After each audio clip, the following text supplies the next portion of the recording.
Russian is okay if you'd like. We can do class in Russian. No real problem. So it's 21 through to 24, right, okay. Yeah, and there's purport, quite big purport to 24.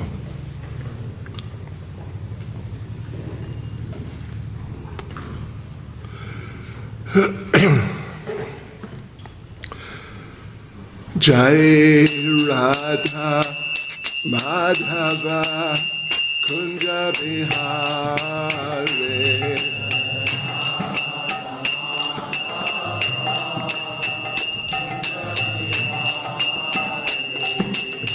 Jai Radha Madhava Kunja Bihare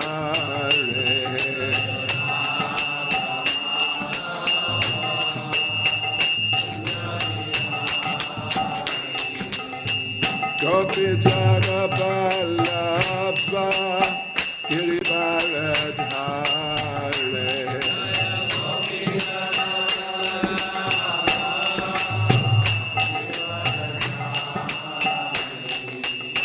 Gopi Jana Vallabha Girivaradhare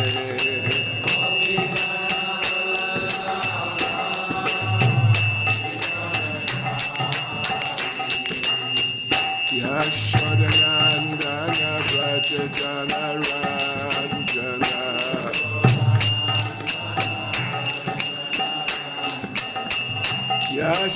Yashodanandana Vrajajana Ranjana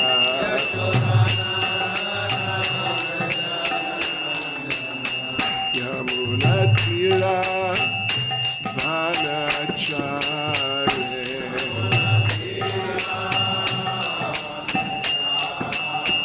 Yamunatira Vanachare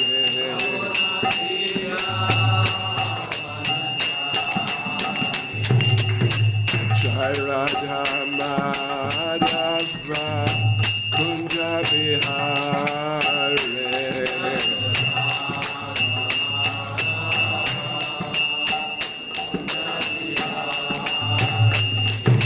Jai Radha Madhava Kunja Bihare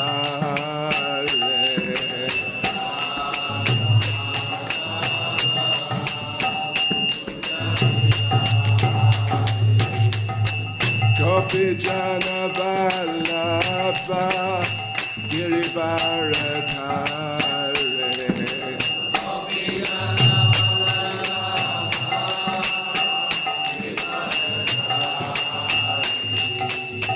Gopi Jana Vallabha Girivaradhare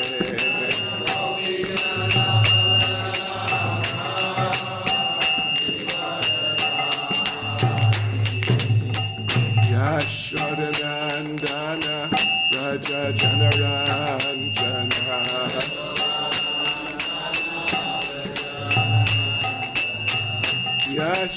Yashodanandana Vrajajana Ranjana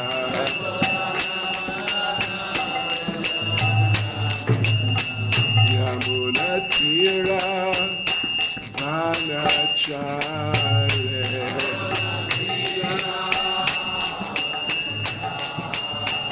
Yamunatira Vanachare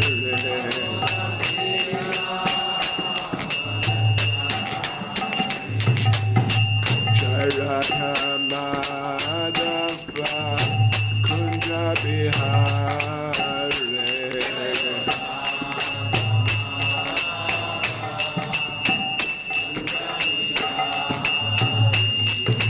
Jai Radha Madhava Kunja Bihare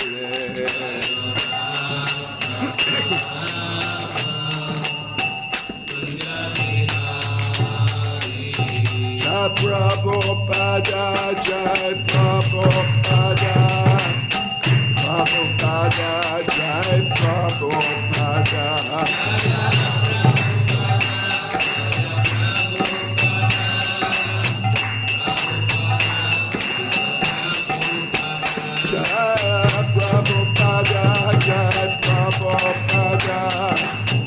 Prabhupada, Jai Prabhupada.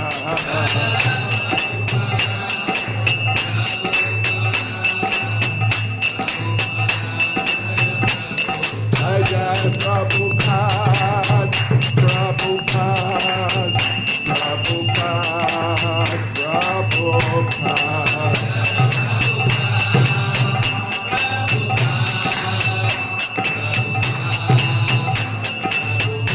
Jai Jai Prabhupada, Prabhupada, Prabhupada, Prabhupada.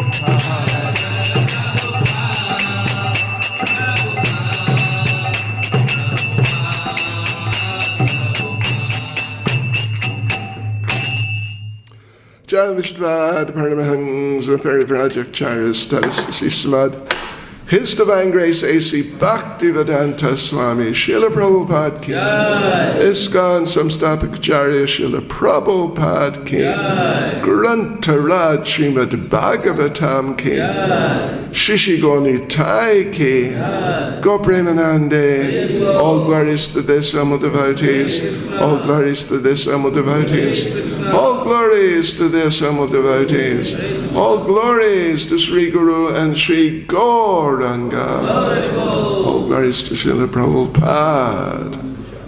So the verse here is Chobis, is it? Yes. Chobis, okay.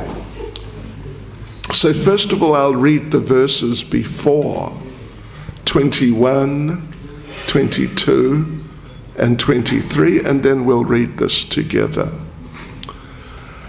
Om Namo Bhagavate Vasudevaya. Om Namo Bhagavate Vasudevaya. Om Namo Bhagavate Vasudevaya. Om Namo Bhagavate Vasudevaya. Om Namo Bhagavate Vasudevaya. Om Namo Bhagavate Vasudevaya.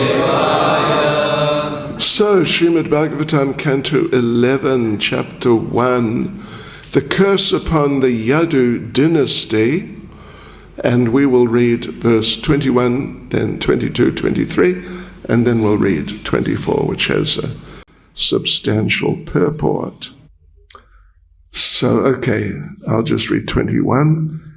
Tach churna yitva mushalam yadurajasa ahuka samudra salile prasyal loham chasya visheshatam. Translation. After having the club ground to bits, King Ahuka Ugrasena of the Yadus personally threw the pieces along with the remaining lump of iron into the water of the ocean. So you've been going through verse by verse, right? This is just the next verse. This is not like some special choice. Yeah, right. Well, yeah. So there's a short purport here. Let me just read it. King Ugrasena thought Samba and the others should not feel any shame or fear. And thus, without even consulting Sri Krishna, he ordered the club ground to bits and thrown into the water, along with a small iron lump that remained, which he considered insignificant. Yes, so, in other words, nobody knew about this situation. Yeah, and the curse that lump of iron would be the cause of the destruction of the Yadu dynasty. So for just sort of social reasons, Ugrasena thought, I don't want these young boys to feel embarrassed or feel bad about the situation. So without even consulting Lord Krishna, and means he didn't really consult anyone else either, he he ordered that lump of iron or club, if you want to call it that it be somehow or other ground to bits and then thrown into the water. And he personally threw the pieces into the sea. But, they're grinding, somehow grinding, and it's all becoming like a type of powder, fine powder sort of thing. But then there was a little bit left over, and they just couldn't grind it any further. So he took that, and just threw it out into the sea.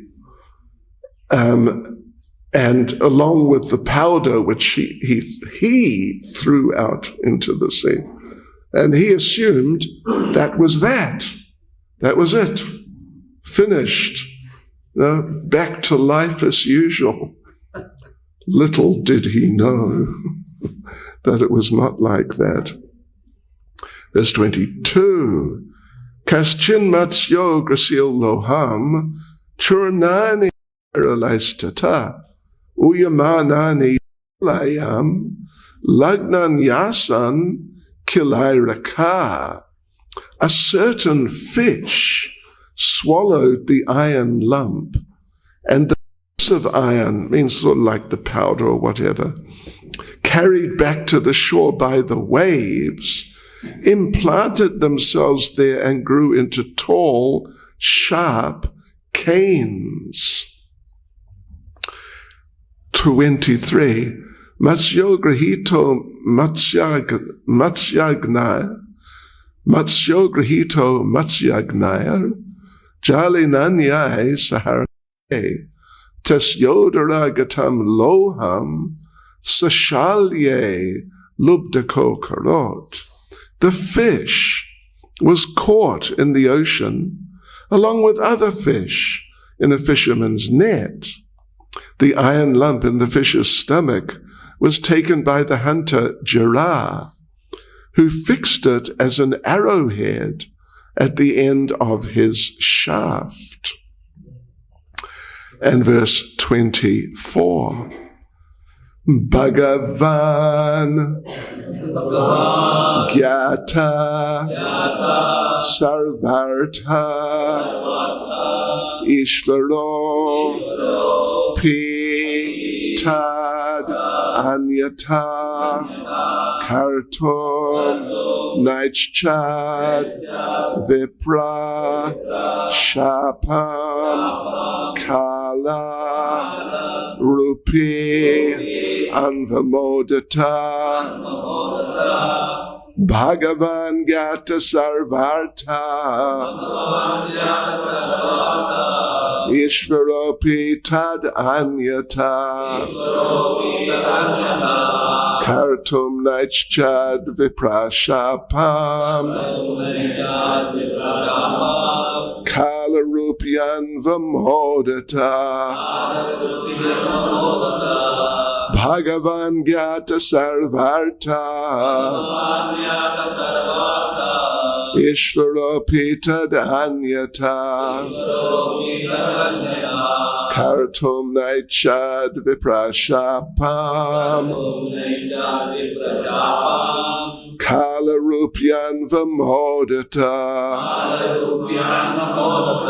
Bhagavan Gyata Sarvartha Ishvaropi Anyata Kartum Naichchad Viprashapam Kala Rupyan Vamodata. Bhagavan Nyata Sarvartha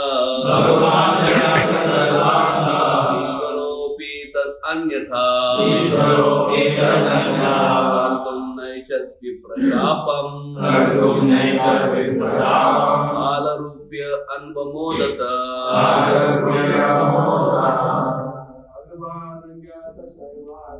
Bhagavan Nyata Sarvartha Ishvaropi Tad Anyatha Kartum Naichad Viprashapam Kalarupyan Vamodata.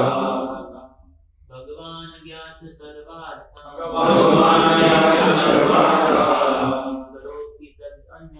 Ishwaropi Yaganyata.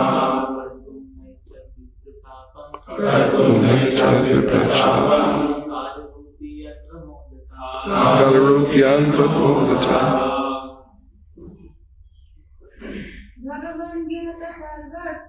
Bhagavan Gyata Sarvartha. Ishwaropya Yaganyata.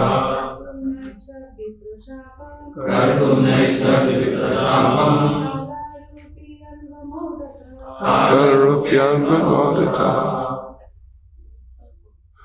Just one little point of Sanskrit grammar.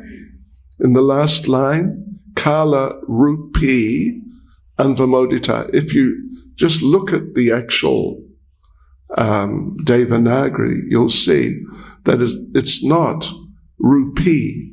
Can you see that? It's Rupya. It's just Rupya. That's the actual. Although, you know, in terms of Sandhi, when everything is put together, you know, it looks like Rupi, but it's actually Rupya. It's just a very simple thing. It's just, you know, Sanskrit, every consonant includes the A, so it's not just Y, it's Ya. So it's Kala Rup Ya, Yanvamodita. Anyway, a little point of Sanskrit. Bhagavan, the Supreme Lord, Gyata, knowing, Sarva Artha, the meaning of everything, Ishvara, quite capable, Api, although, Tat Anyata, otherwise, Kartum, to make, Na Aichat, he did not desire, Viprashapam, the Brahman's curse, Kalarupi, exhibiting his form of time, Anvamodata, he gladly sanctioned. Translation. Knowing fully the significance of all these events, the Supreme Lord, though capable of reversing the Brahman's curse, did not wish to do so. Rather, in his form of time, he gladly sanctioned the events. Purport by Srila Prabhupada. And it's a fairly, it is a long purport anyway. Just bear with us. Keep attentive, because it's very interesting. Very interesting. Ordinary persons may be surprised or bewildered that the Lord gladly sanctioned the cursing and destruction of his own dynasty. The word anvamodata used here indicates taking pleasure in something or giving sanction or approval. It is also mentioned Kala Rupi. Krishna gladly gave his sanction to the Brahman's curse in the form of time. Srila Bhaktisiddhanta Saraswati Prabhupada has commented that the Supreme Lord Krishna Chandra decided to maintain the curse intact in order to protect the actual principles of religion and destroy the unbecoming offense of the deceitful members of the Karshna dynasty. It is clearly mentioned in Bhagavad Gita that the whole purpose of the Lord's descent into the material world is to re-establish the authentic principles of religion by which the conditioned souls who are suffering intensely under the laws of material nature can regain their original existential status as eternally liberated servants of the Supreme Personality of Godhead, Krishna. The living entity comes to this material world with a desire to lord it over material nature, although the living entity is, in fact, not a lord, but an eternal servant. Due to this perverted tendency to exploit the entire world for his sense gratification, the living entity is also prone to try to pervert the principles of spiritual life so that the eternal religious principles become appropriate to his own material sense gratification. Religion, however, is meant for pleasing the Supreme Lord by obeying his laws. And therefore Lord Krishna himself personally comes from time to time to revive and enliven the correct method of devotional service to his lotus feet. In the 11th canto of Srimad Bhagavatam, it is clearly stated that Lord Krishna had completed the vast majority of his pastimes on the earth and was now making the final arrangements for his departure. Therefore, he wished to leave behind a vivid lesson for the living entities of this age, that any so-called religious person, even if he's so exalted as to take birth in the Lord's personal family, cannot violate the respect and reverence which is due to the pure devotees of the Lord, such as Narada Muni. The principle of serving the pure devotee of Krishna is so essential for spiritual advancement that the Lord exhibited the inconceivable pastime of causing the destruction of his entire dynasty just to impress this point upon the conditioned souls of Kali Yuga. Srimad Bhagavatam hints at the great misfortunes that would come after the disappearance of the Supreme Personality of Godhead. Such misfortunes also occurred after the disappearance of Lord Sri Chaitanya Mahaprabhu, who was accepted by Gaudiya Vaishnavas as Krishna himself. Through various instructions, the Bhagvatam provides for eliminating the cheating pseudo-religion that comes forth in human society after the departure of the Lord. Lord Chaitanya, exhibiting his magnanimous pastimes, drove away from South India all the false doctrines of the upper sampradayas, or so-called disciplic traditions of pseudo-devotees who had gained great influence by resorting to the atheistic theories of the Buddhists and Jains. Thus he turned all of India toward the devotional service of Lord Krishna, so that due to the extensive preaching of Lord Chaitanya Mahaprabhu and his followers, there remained no topic of discussion in the world other than devotional service to the Supreme Lord. Tridandipad Prabodhananda Saraswati has elaborated on this in his verse, Striputradi Katam Jahur Vishayina.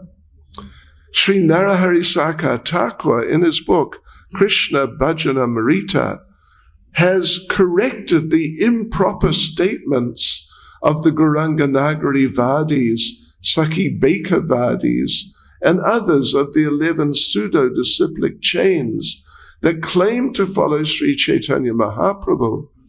These unauthorized persons present cheating in the guise of religion and advertise their duplicity as kata, or pure worship of the Lord. Just as Krishna brought about a furious quarrel to destroy his own family, Sri Chaitanya Mahaprabhu arranged for the world to be flooded by varieties of Mayavad and Karamavad philosophies just after his disappearance.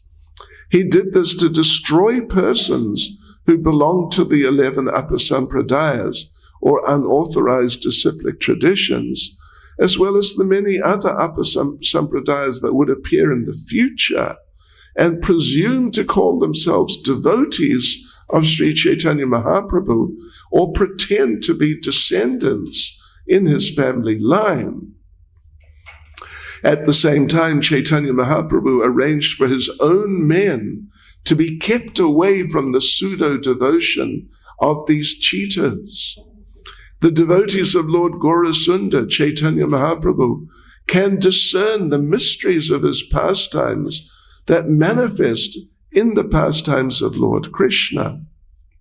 The activities of the transcendental body of the Supreme Personality of Godhead cannot be understood in any ordinary, mundane way. That is the essential meaning of this chapter. And thus end the purports of the humble servants of His Divine Grace A.C. Bhaktivedanta Swami Prabhupada to the 11th Canto, 1st chapter of Srimad Bhagavatam, entitled The Curse upon the Yadu Dynasty. Nama Om Vishnupadaya Krishna Prestaya Bhutale Srimati Bhaktivedanta Swaminiti Namane Namaste Saraswati Devi Gauravani Pracharane Nirvishesha Shunyavadi Paschacha Deshatarane Vanchikalpaturabhyascha Kripa Sindhubhya Evaja Patitanam Pavanebhyo Vaishnavebhyo Namo Namaha Sri Krishna Chaitanya Prabhu Nityananda Sri Advaita Gadadha Shivasadi Gaura Bhakta Vrinda Hare Krishna, Krishna Krishna, Hare Hare, Hare Rama, Rama Rama, Hare Hare. Yes, let me just read this verse again, this verse 24. Bhagavan Gyata Sarvarta, Ishvaropi Tadanyata, Kartum Naichchad Viprashapam, Kalarupyan Vamodata. Knowing fully the significance of all these events, the Supreme Lord, though capable of reversing the Brahman's curse, did not wish to do so. Rather, in his form of time, he gladly sanctioned the events. Hare Krishna. So you've been following this through the chapter, and you know the story, and it's quite a story. It is just quite a story. Yes, and it's, as Prabhupada mentions, ordinary people may be surprised or bewildered that the Lord gladly sanctioned the cursing and destruction of his own dynasty. You can just say of his own family. That's kind of, it's a bit inconceivable. I mean, it's one thing for ordinary persons to be surprised or bewildered, but it can be very surprising for the devotees too. At least many devotees, that the Lord, well, just as a little point of interest, we were teaching Bhakti Vaibhava actually in Ujjain, concluding yesterday, and we read the verses spoken by Uddhava at the beginning of the 3rd canto, first, second, third, and fourth chapters of the 3rd canto, and there this very subject exactly is discussed in some detail. Not as much detail actually, but in definitely some detail. Yes, and that was just yesterday, that we concluded this particular pastime. Yes, interesting. It's very interesting. And it's, there's this tendency to say, well, Prabhupada says in the purport, but of course in this case it's not Prabhupada. Just by habit we may say it. It's our Bhagvatam commentating team, which is a very good team. And, it's very interesting.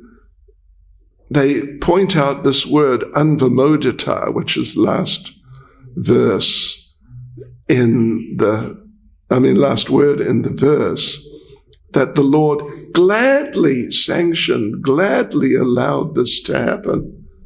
It was not that with, in great pain, he thought, oh no, it seems like we have to do this. I really don't want to, but we have to do it, so all right, let's do it. No, he gladly allowed it to happen. Interesting, isn't it? I mean, there's so many interesting things in Srimad Bhagavatam. So yes, and of course it's all going on. It's all going on under Kala Rupi, under him in the form of time, and just in different ways, in different manifestations of himself. Yes, that, you know the story, but I can just mention that the young boys, well, what had happened is, like, sort of the basic thing that had happened was that the members of the Yadu dynasty, particularly those resident in Dwarika, they had become a little puffed up, thinking, we are the family members of Lord Krishna, who is the Supreme Personality of Godhead. And so they were, as the English saying goes, bathing in the reflected glory of the Lord. It's reflected. It's not their glory, really. It's the Lord's glory, but it's reflected on them. And they think, yes, we are very good too. He's great, and we're great too, because we are intimately connected family members of the greatest Supreme Personality of Godhead, who's just sorted the whole world out in such a huge way, with the Battle of Kurukshetra and everything following that. So yes, they were thinking like that we are pretty cool. They probably didn't use that language, but anyway, in effect, that's what they thought. Reflected glory. It's not their glory. It's the Lord's glory just reflected onto them. But they become conditioned to accept it as their own glory. And therefore, as you all know, when this gathering of great sages, including Narada Muni, who is just really great amongst the sages, Parashara Muni was also there, and whoever else, they were all very significant Brahmin, Vaishnav sages. When they gathered for their program in Dwarika, then this group of young boys thought that let us play a trick on them. Let us sort of make fools of them they dressed up Samba, as I'm sure you're well aware, as a young lady who is pregnant. And just as a joke, they went up to the sages, and there's a picture there, I'm sure you've seen it in the 11th canto. The sages are there, and the boys are in this very sort of cheeky mood. It's really just a very rude sort of mood. And they go up and ask, please tell us, what sort of child will this girl, Samba, who's disguised as the pregnant girl, what sort of child will this girl or young lady give birth to? And they were expecting, either boy or a girl. And then they would laugh, ha, ha, ha, fooled you, look at that. You think you're great sages, but ha, ha, ha, we made you look stupid. And then they'd have a good laugh at the expense of the great sages. But it just shows the level of corruption of the consciousness to do like that. I mean, in a sense, to do like that with anyone, just to belittle them and make them look stupid, that sort of thing. With anyone, that's not acceptable. That's not Vaishnava behavior. It's not Brahminical behavior. It's just rubbish, actually. It's just rubbish. So the sages, to their shock, the boys' shock and extreme disappointment, said, this girl will give birth to a lump of iron, which will be the cause of the destruction of the whole Yadu dynasty. Anyway, that's one important, there's a few lessons here, Prabhupada. The devotees address in the purport some very important and very good points are brought out. But one of the points is, don't do things like this with particularly advanced devotees. And actually don't do things like this with anyone. Trinada pisunichena, that's our principle. And including in dealing with anyone, including in dealing with materialistic people also, we should be respectful. In fact, I was present in Bhaktivedanta Manor sometime, I forget exactly when it was, but Prabhupada was present. And Prabhupada was giving a class in the temple room, and a lot of devotees were assembled there. And Prabhupada was talking about this point in principle. Now, be careful how you deal with anyone and everyone, because you never know who the person you're dealing with is. And so Prabhupada said like that you don't know, and telling us, you don't know who is the person who you are sitting next to. And Prabhupada said, you may be sitting next to Narada Muni. And everyone looked, to see who they were sitting next to. But they thought that they saw that, it's one of the devotees who we've been associating with for years. So they thought, oh, it's just him, just him, the same old devotee. So what? But Prabhupada was making that point. We should be very concerned, interested, and really understand it's of great importance to appropriately deal with everyone. Shri Shri Gaur Nitai Ki Jai. Shri Shri Gaur Nitai Ki Jai. Shri Shri Gaur Nitai Ki Jai. Anyway, yes. Why not? Shri Shri Gaur Nitai Ki Jai.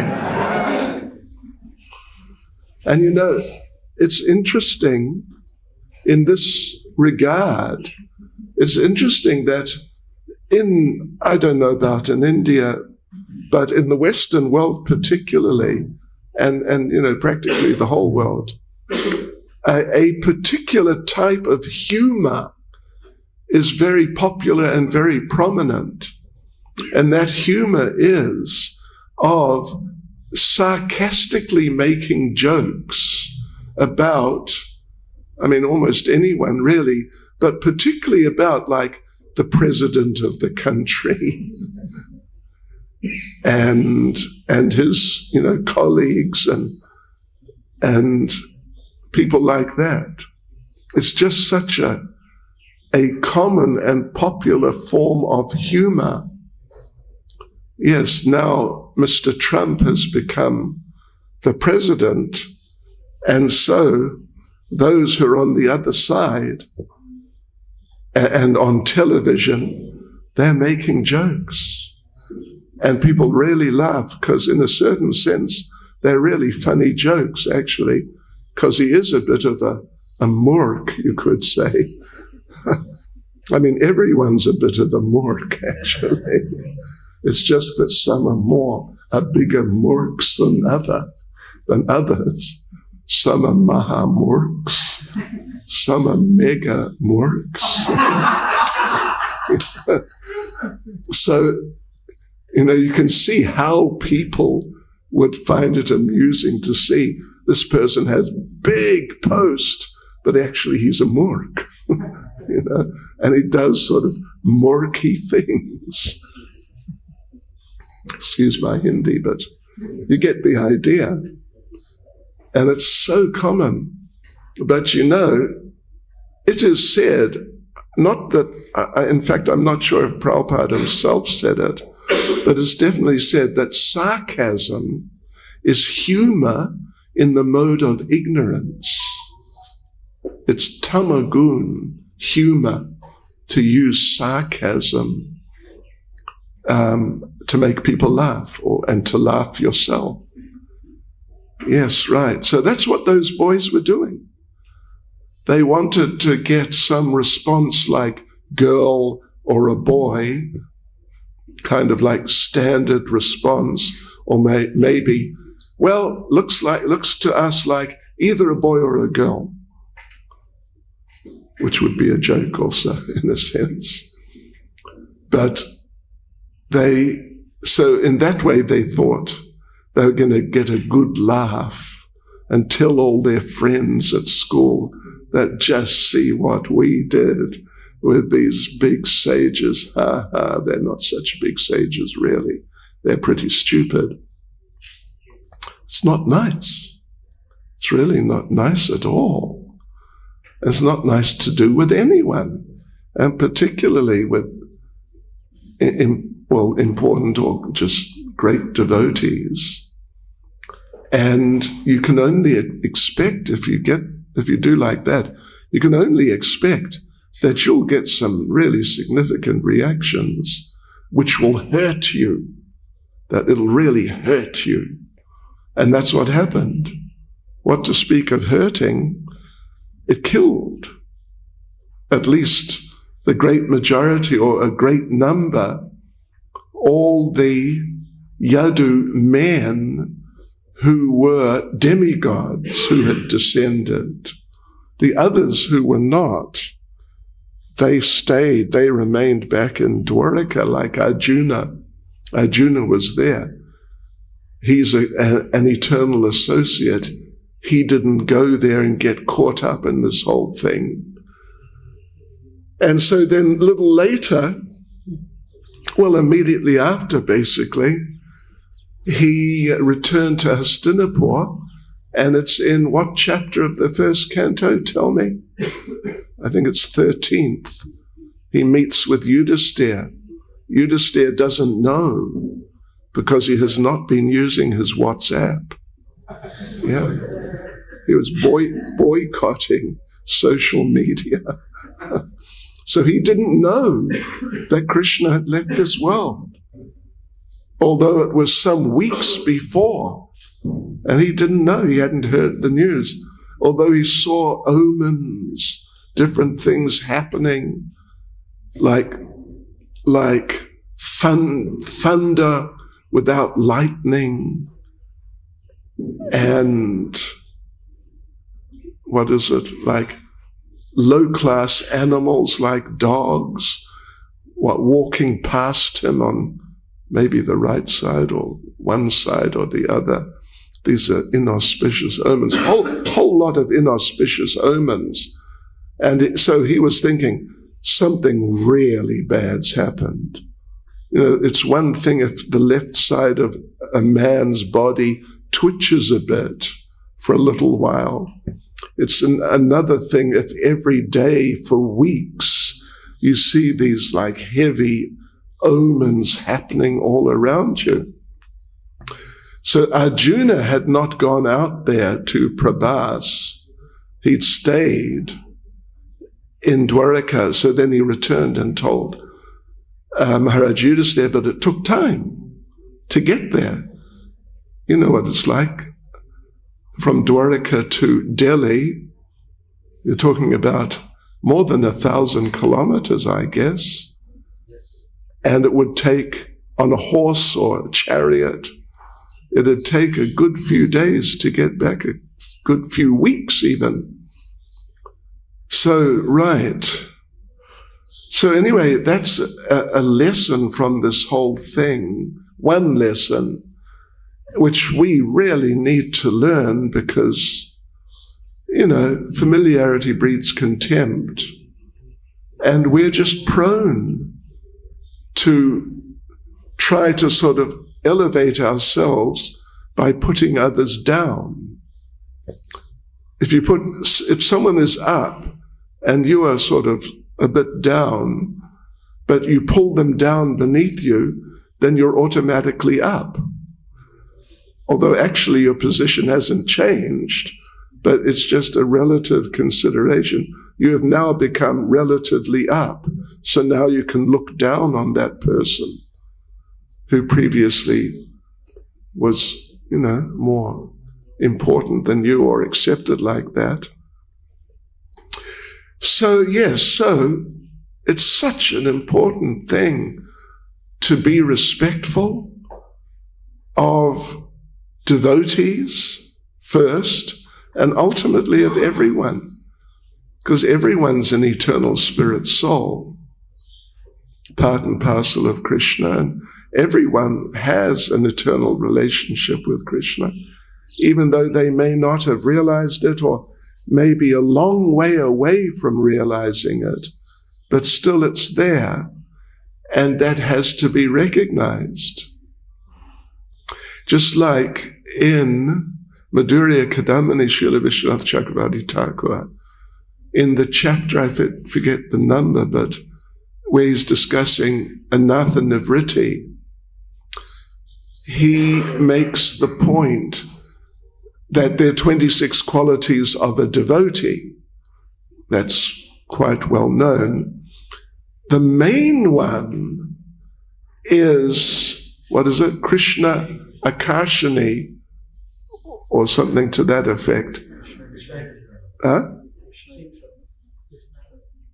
I thought it was Krishna Akarshani. Krishna Akarshani is regarding six parts of it. Anyway, the devotee is attached to Krishna. That's the main thing.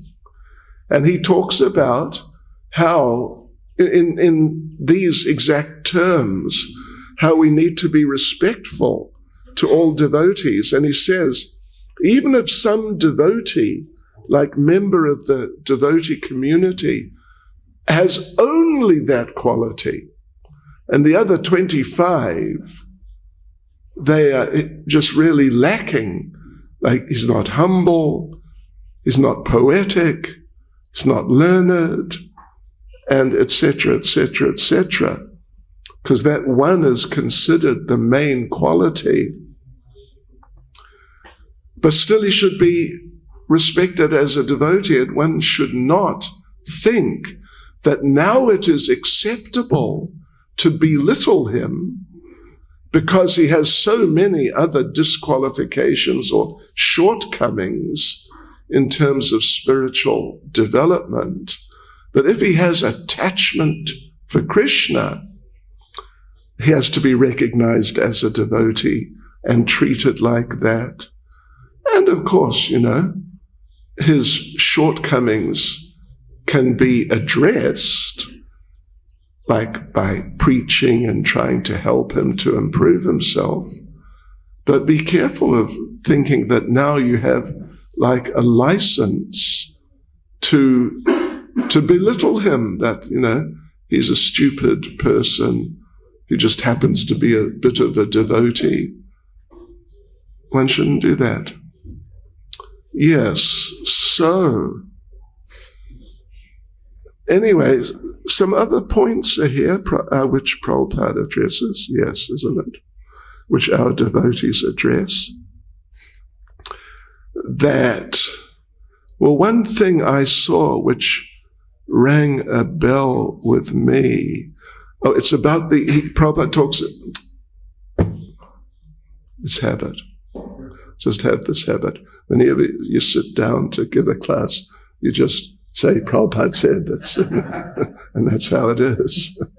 So anyway, they talk about these different upper sampradayas, Yeah, and, extremely unfortunate, but the movement of Lord Chaitanya after he left this world and the other main associates, like the 6 Goswamis, and there's that whole period when Lord Chaitanya was present, and then it extends for some years after he's departed. So the thing is, when the disappearance of Lord Chaitanya and these real leaders of his sampradaya, when that had really, sort of completed, then what was taken to be his movement ended up being just these different versions of wrong ideas. Basically, here they mention just 2 of them, the Gauranga Nagaris and the Saki bakers. Sure, the Saki bakers, right? I imagine you know about these people. They dress up as Sakis, yeah. And even, this deity in Navadweep, famous deity of Lord Chaitanya, what's he called? Dharmeshwar. They keep a nose ring on him because they take it that, he's the combined form.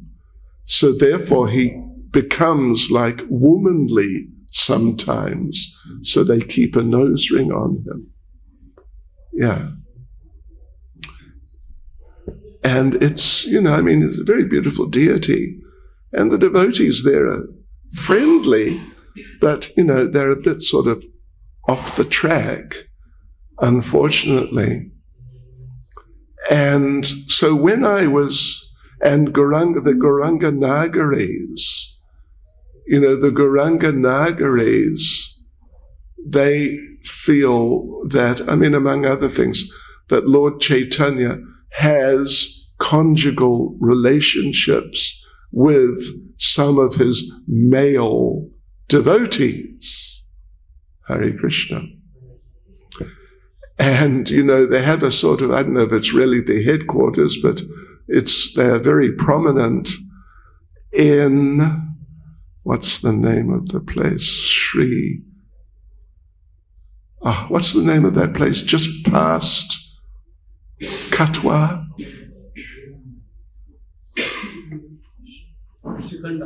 Shrikanda. In Shrikanda, the main temple which is just outside the village. You're familiar with that temple, with Shrikanda?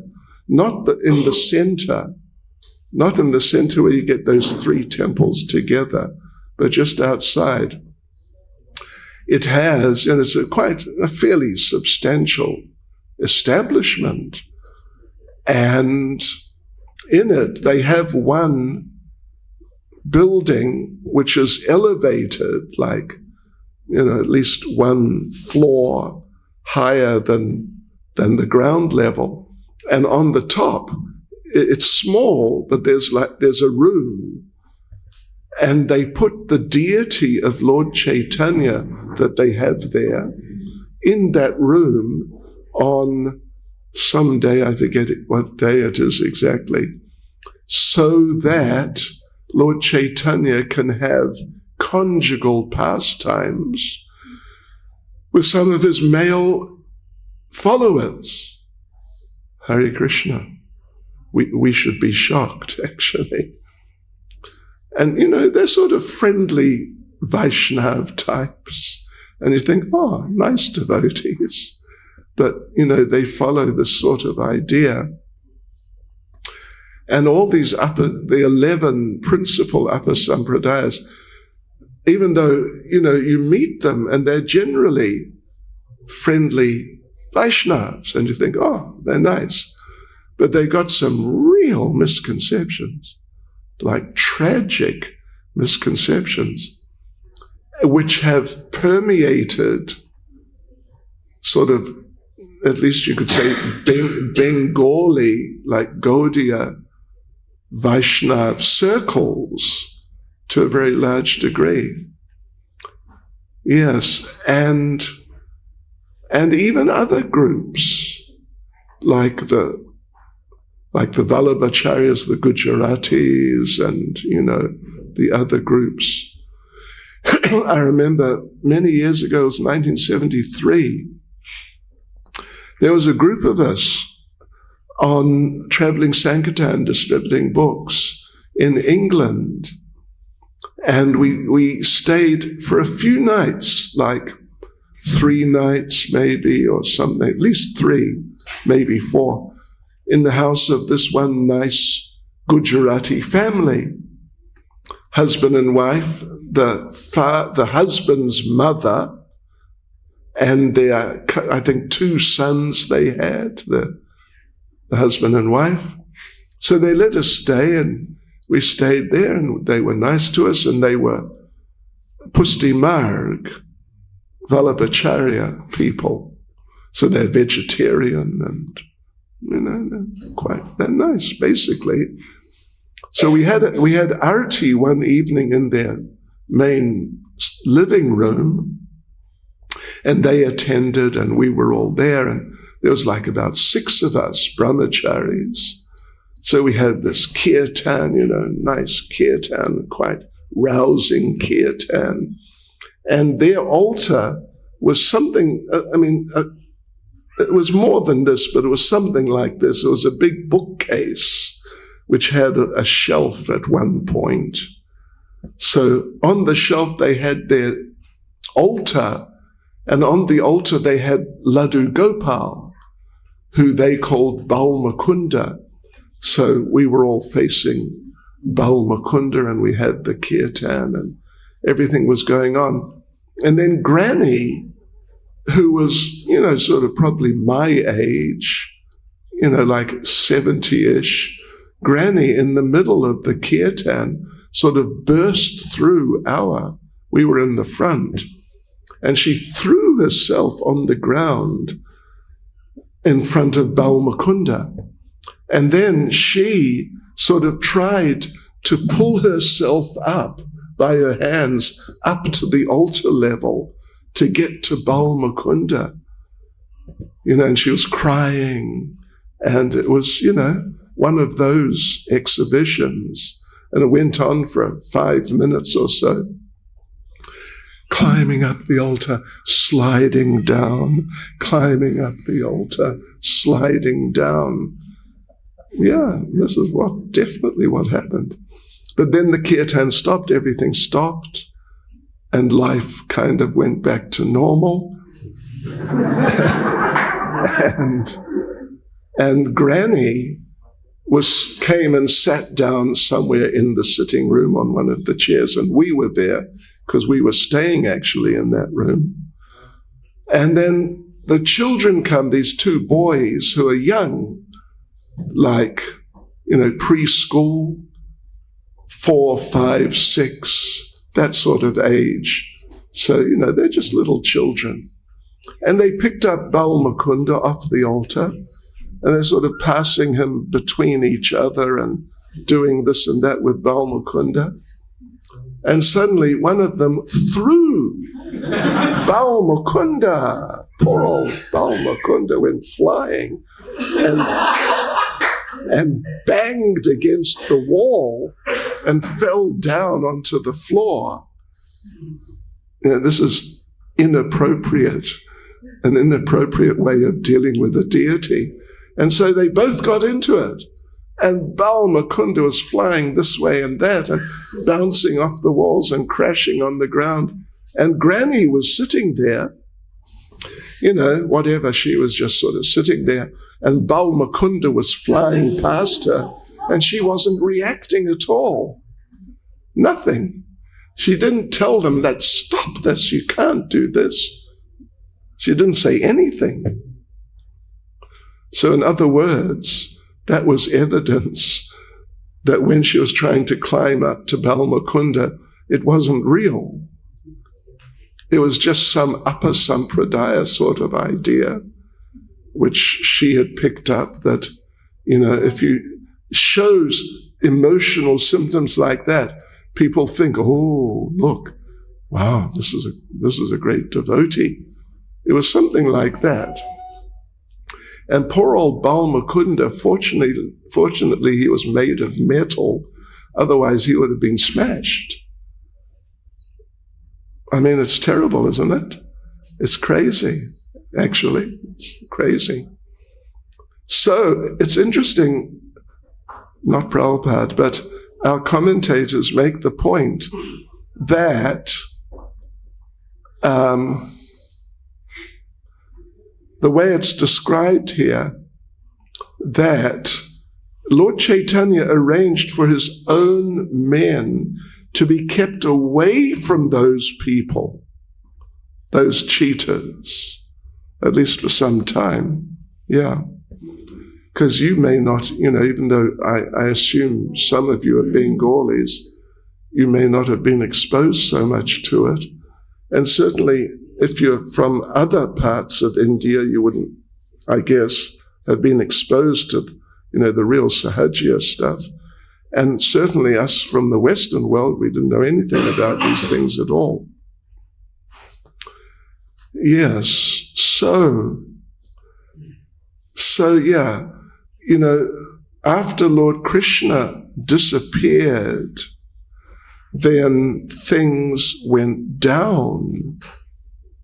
Well, Shringi and his curse of Maharaj Parikshit, that after the departure of Lord Krishna, the Brahmins as a class, as like a community in their totality, they started sort of slipping down bit by bit.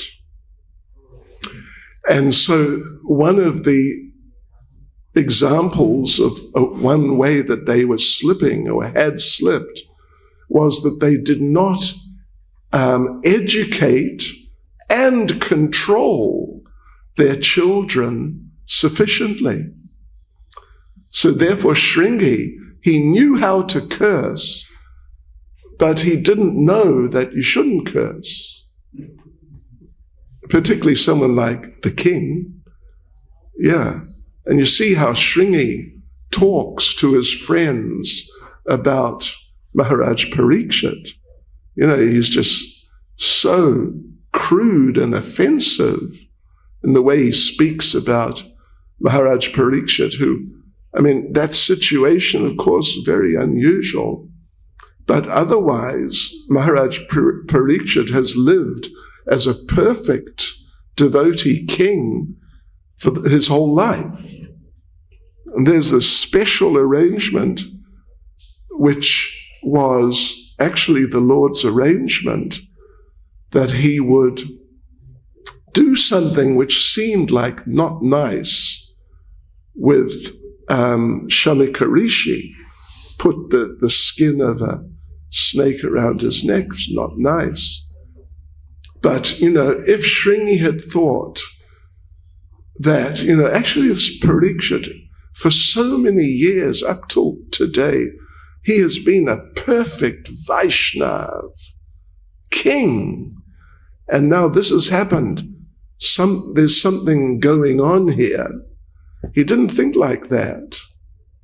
Because, like pretty much the next day, Maharaj Parikshit, when he heard that he'd been cursed, he left home and went there, and Shukadev Goswami found him, and everyone else gathered there. Even Narada Muni was there. Lord Shiva was there, because he's such a person and he's famous for being such a devotee. And then he sat there for 7 days, 7 nights, and he did not fall asleep in Srimad Bhagavatam class, which, I don't know, someone may have done already here today. I don't know. It happens, let's face it. It probably happens to everyone at least once in their life. But he sat there and he didn't sleep during the days and the nights, for 7 days and 7 nights. I mean, gosh, that's amazing. Because of his taste, not just because he was being strong and spiritual and attentive, but for his taste, hearing what Shukadev Goswami said. He didn't sleep, he didn't eat, he didn't drink. It's astonishing. Who can do that? And it was because of his Krishna consciousness, not just because he's a tough renunciate. But Shringi didn't think that, he's like that. Maybe I should ask my father what could be done in this situation. He didn't think of that either. So that was all evidence of the degradation or the beginnings of slipping of the whole Brahmin community. Yes, and then Shanaka Rishi did go to Maharaj Parikshit and say, look, this is how Maharaj Parikshit found out he'd been cursed. Because Shanaka Rishi came and told him, you've been cursed. And it's not mentioned in the Bhagavatam exactly, but elsewhere it's mentioned that Shanaka Rishi offered, as it's stated here, Krishna could have offered. Yeah, Krishna was capable of reversing the Brahman's curse. But Shanaka Rishi said, listen, I can withdraw the curse, if you like. Shall I withdraw the curse? Because it's a wrong curse, it's nonsense, it's just my uneducated, uncultured son doing some nonsense. Shall I do that? And Maharaj Parikshit said, no, don't do it. Because it's the Lord, the intervention of the Lord in my life. And I want to accept the Lord's intervention. Otherwise, I'm sort of rejecting the Lord to some degree. Yes, so these things are happening here and all sorts of related things. It's very interesting. Hare Krishna. Srila Prabhupada Ki Jai. Any comments, questions, words of wisdom, correction?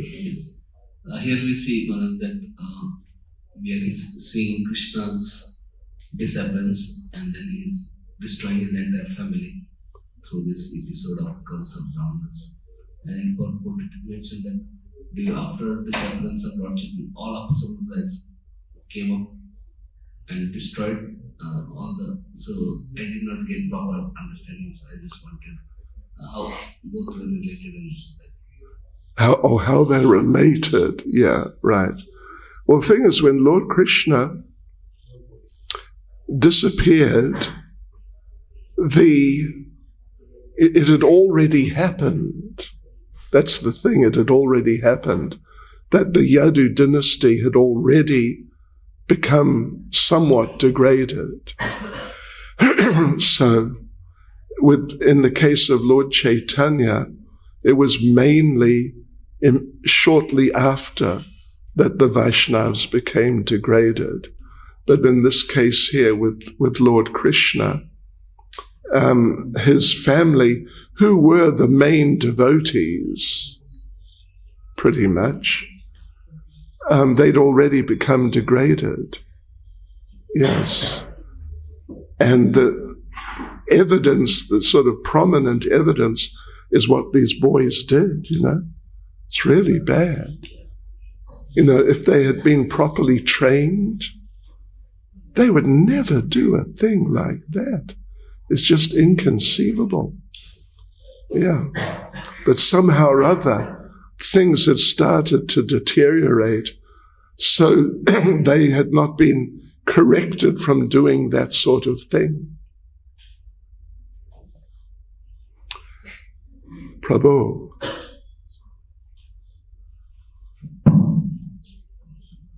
Hare Krishna. Thank you, Maharaj, for this wonderful class. Maharaj, you mentioned that how we should respect devotees. This is the main lesson which comes out from. And It's certainly one of them. Yeah.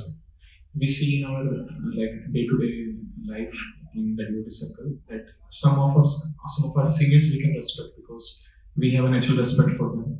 But for equal association and association like that, when they are not respecting us sufficiently, what we are expecting, which we should not expect ideally, but then we also are not able to respect them properly. So how we should cultivate that attitude that even though I'm not getting that respect which I'm expecting, but I should give that respect to others. Well, yes, that's more advanced, you see, in the sense that it's much easier, it's even easy to respect a senior who's very respectable, and it's easy enough to respect an equal who's really nice and, like supportive and encouraging. So that's something. But like I mentioned at the beginning, the materialists, they can't do that. They can't respect people who are respectable, even in their terms. They have to make stupid jokes about them. Yeah. So at least devotees can respect people who are worthy of respect and who are nice to them. But then, respect is such a thing. It has to be cultivated, and it shouldn't just operate amongst those who are higher and obviously respectable, or those who are kind of equal and obviously respectable. We should be able to respect the ants, right? Like, who was it? Mrigarhi. You all know that story. He came out to meet Narada and Parashara, and he was sort of hopping around in an awkward way. And they asked, "What were you doing?" And he said, "Yeah, well, there was a stream of ants across the path, and I just made sure I didn't step on one of them." So what to speak of respecting a devotee who is, not so, who's kind of maybe doesn't like us, that sort of thing, and may sometimes criticize us and all that sort of thing. But, when you're at the point of respecting the ants, anyway, there's a few things. One is we have to practice. We're in sadhana bhakti. Sadhana means practice. We are practicing. We are not there yet. We're not like full devotees. We're practicing devotees. And of course, when you're practicing, occasionally some slip will happen. It's, hard to avoid occasionally. But we should deliberately practice and mindfully practice dealing nicely with devotees.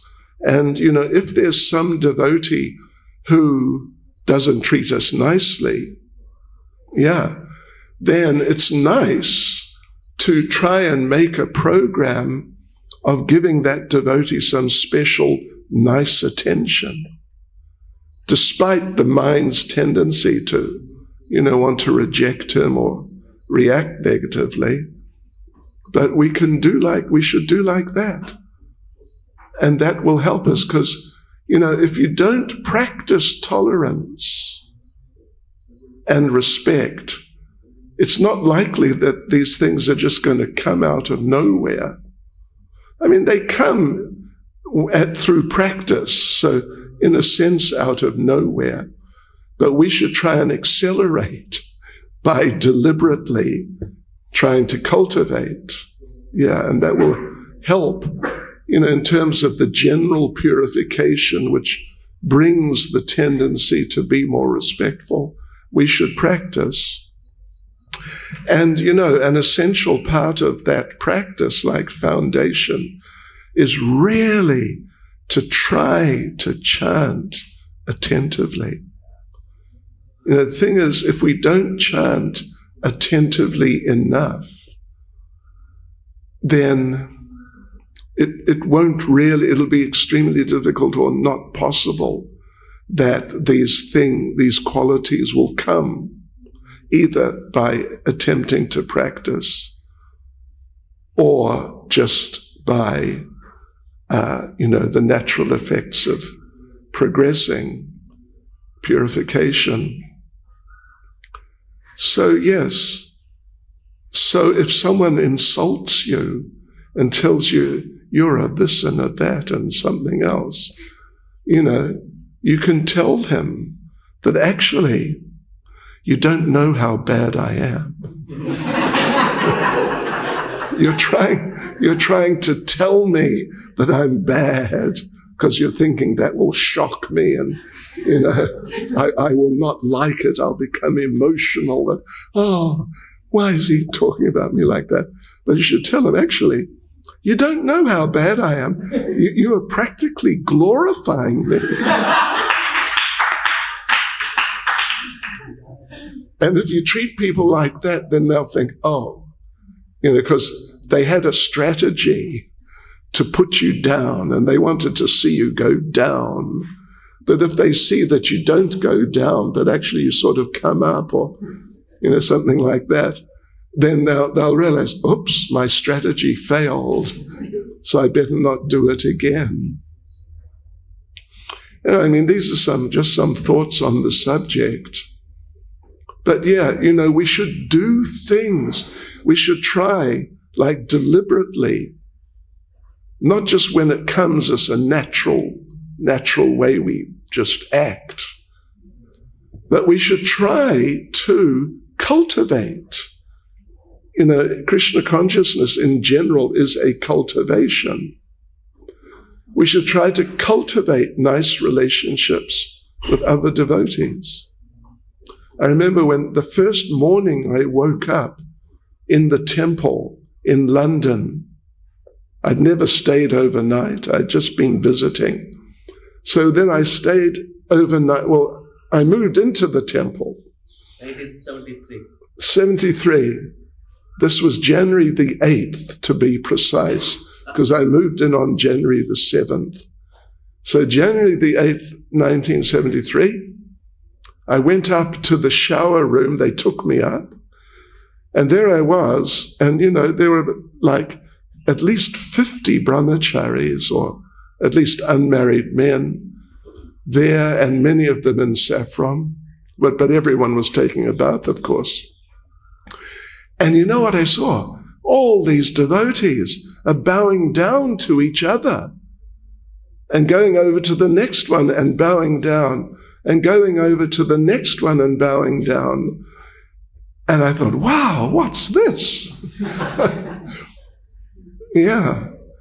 So it's a nice practice to offer obeisances to devotees. And people in other traditions, we will not mention any names of any other traditions, but they sometimes criticize us specifically that we give too much respect to ordinary humans. That respect should go to God. Of course it should, but it shouldn't go to ordinary humans. And it just shows, the state of their hearts. Their hearts have not really become purified so much because they think it's bad to respect a human, like to bow down to a human. But to actually feel that, look at this devotee, so nice, I want to bow down. He deserves to be bowed down to. This is very nice, but through doing it, the heart will become more purified, step by step. Hare Krishna. Hare Krishna, Maharaj.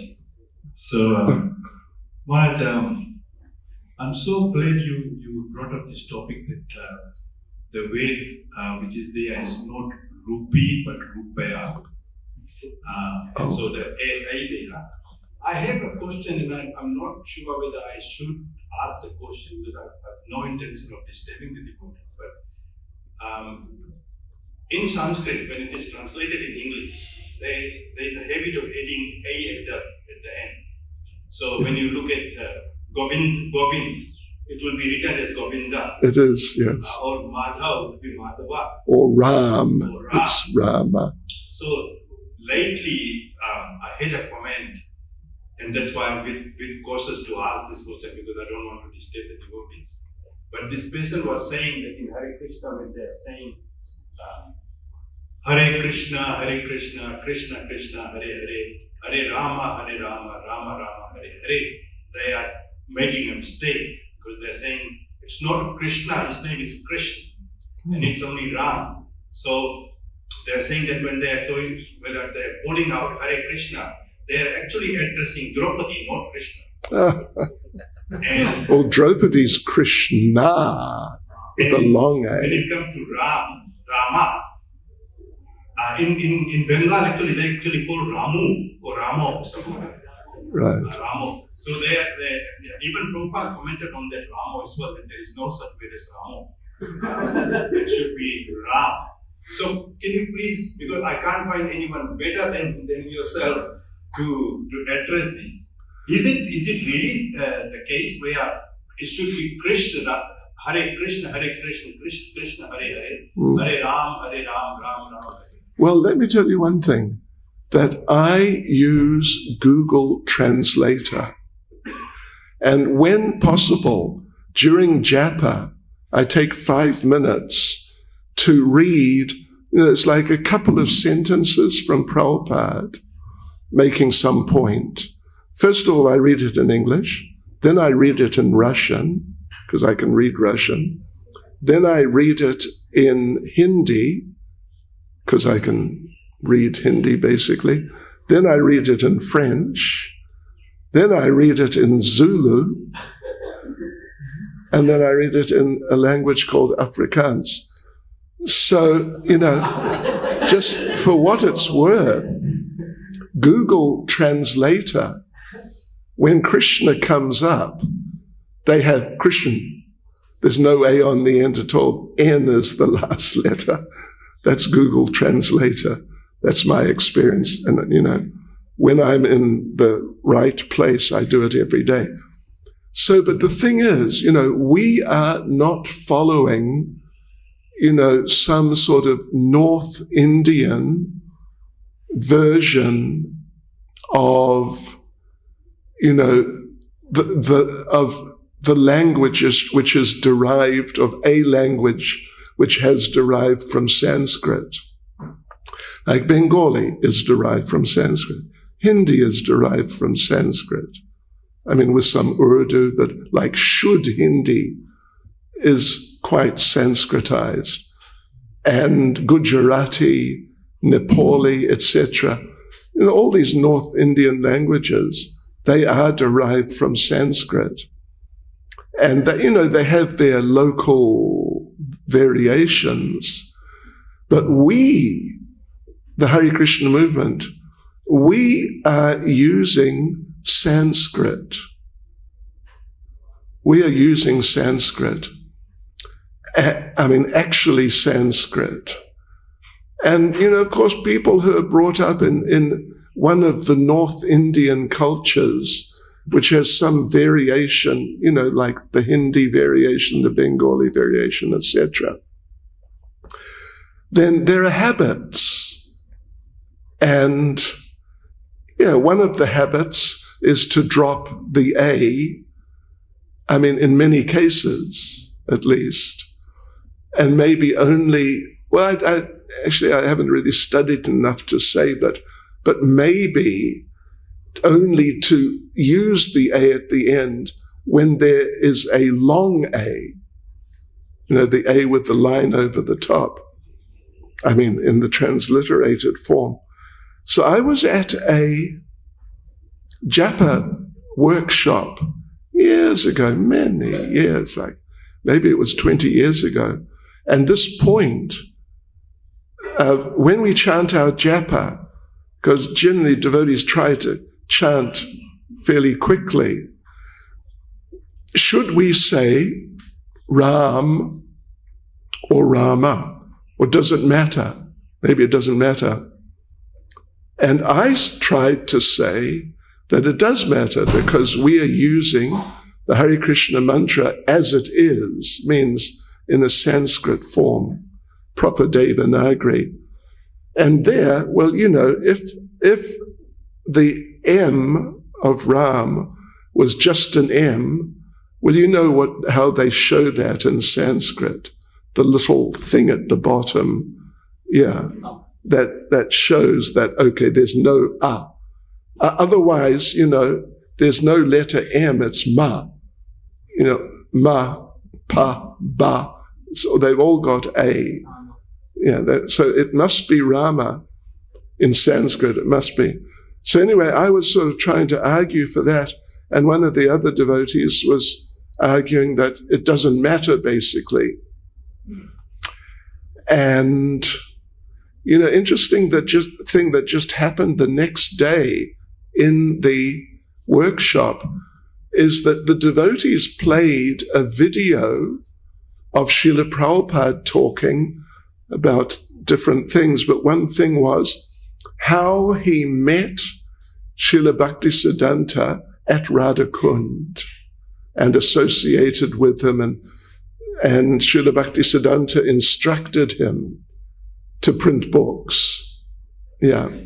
So Prabhupada's there, it's a class he's giving in a temple room, the devotees there and so on. And Srila Prabhupada says, yes, I was there at Radhakunda. And at Radhakunda, this and that happened.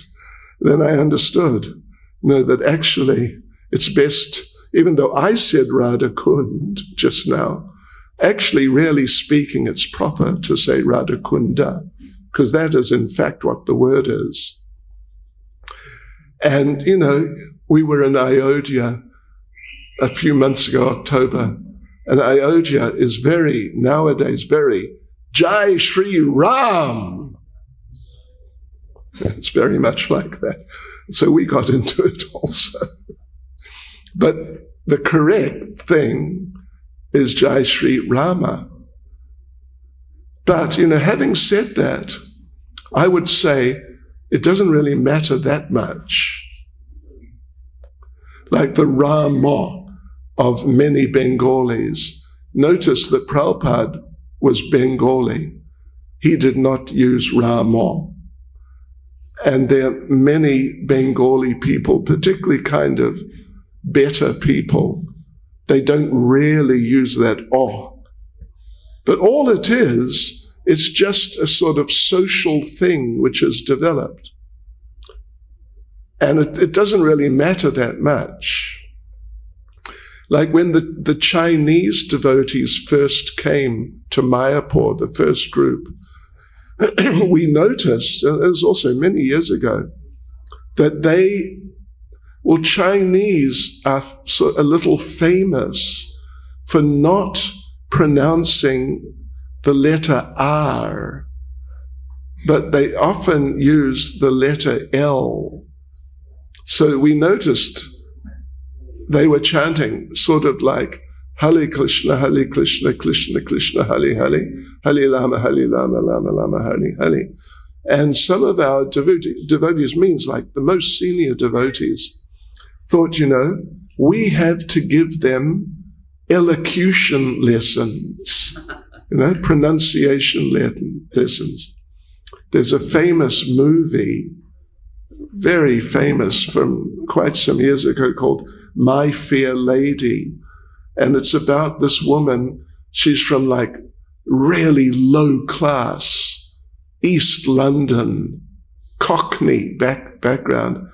And so you have to really listen carefully to these people to understand what they're saying, because their pronunciation is far from the Queen's English or the King's English.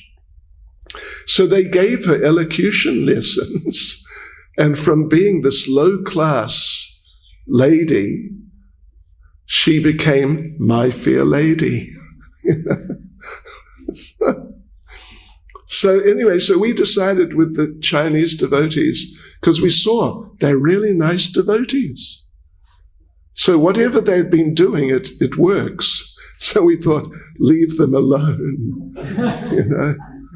Yeah, let them just carry on. And they're carrying on. So I would say it's not very important. And we don't need to make a big thing of it. Particularly, you know, like people like Mr. Modi and just about everyone. They all say Jai Shri Ram. And it's a big thing. No, Ram is a big thing these days, which is great. We don't want to be taken to be like social oddities or, you know, grammatical fanatics or something like that. But in our own use, it's good to pronounce properly. Hare Krishna. Prabhu. Last. This has to be last because I have to go. Thank you, Maharaj, for allowing me to ask this question. Maharaj, we hear that Jambavati is very dear to Krishna, one of his favorite queens, and so Samba was also therefore very dear. And on top of that, we see how the entire Yadus got involved and got Lakshmana and Samba married, Right. happens. So it's a little bewildering how someone it's not like you're an upstart young boy. He's fairly grown up in that sense. So apart from the Lord's Leela, is there any other specific reason this could have happened, that the Lord wanted this done is one thing. It's very clear. He like happily allowed it. But is there anything else that is to it? Because Samba is no ordinary person. Right. Well, you know, the thing is, these people are generally associates of the Lord, actually. Yeah. And, well, like you say, Samba's not an ordinary person. And the thing is, the Lord had to get rid of them somehow. And I read yesterday exactly the same event. And Prabhupada said there that Krishna had to intervene. Otherwise, even the material energy could not have killed them. They would have just lived on and on and on. But he had to get rid of them because the time had come. They had to go. And this, you know, very extraordinary intervention and really very heavy situation was the only way he could get rid of them. Yeah. Otherwise they would have stayed. And you know, now, I'm sure you're well aware, like particularly UP, but it's not just UP, there is the Yadav dynasty. And a lot of them are not really like real Yadavs, you know. They're sort of, I mean, they're nice, but, well, some of them are not that nice, actually.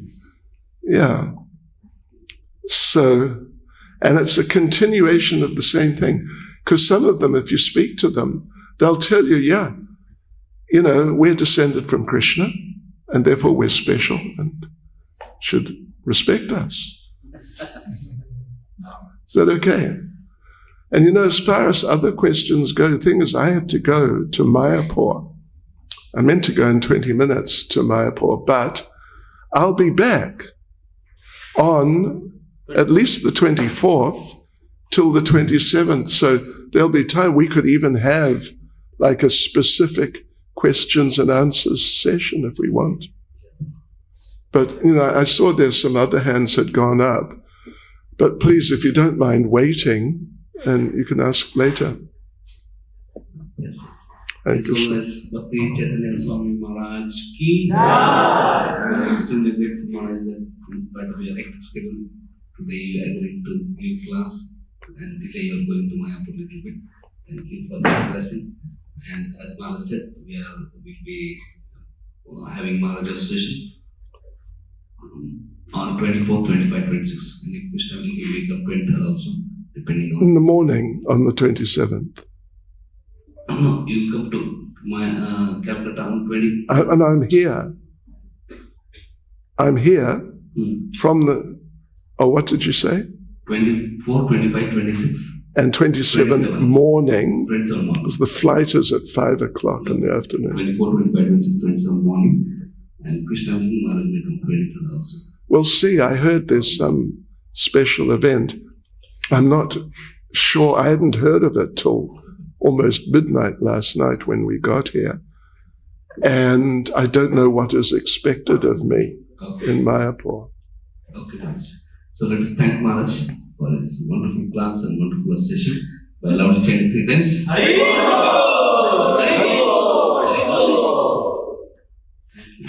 Well, it was worth it getting your association and all the devotees and Gauratai and Prabhupada. Thank you. Thank you, Maharaj.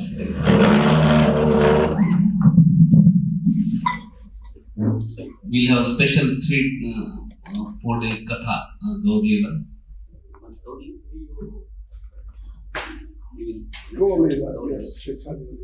We'll have Chaitanya Leela.